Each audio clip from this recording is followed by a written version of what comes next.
Ilang peking produkto ang nasabat sa magkakahiwalay na operasyon sa Binondo at Tondo sa Maynila. Kabilang sa mga nasamsam, isang brand ng granule seasoning na pampalasa sa mga putahe. Saksi si Lala Roque.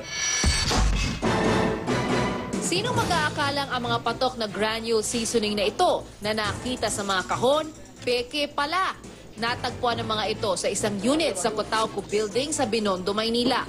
At ang nakakagulat, tsinelas daw ang deklarasyon sa mga ito sa custom. Ang problema dito kasi hindi natin alam kung ano ang ingredients niya. Kung nakalagay sa yellow ito sa classification namin sa risk management, most likely makakalusot ito. Sa aming pag-imbestiga, wala pa naman kaming nakitaan sa mga big supermarkets natin except sa mga malilit na mga tindahan natin.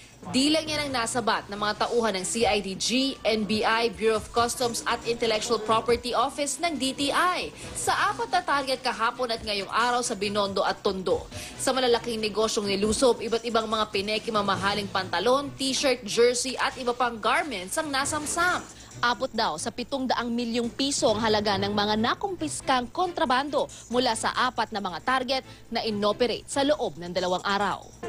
Kinilala na ng mga otoridad ang mga may-ari ng lahat ng iligal umanong negosyo pero di pa sila humaharap sa mga otoridad. Yung mga may kinalaman dito at pwede nating kasuhan sa paglabag sa Intellectual Property Code, sa Tariff and Customs Code, at the same time sa Revised Penal Code ay yung number 1, yung may-ari nitong mga goods na ito sa paglabag sa trademark law natin.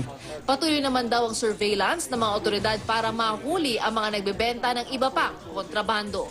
Ako si Lala Roque, ang inyo saksi.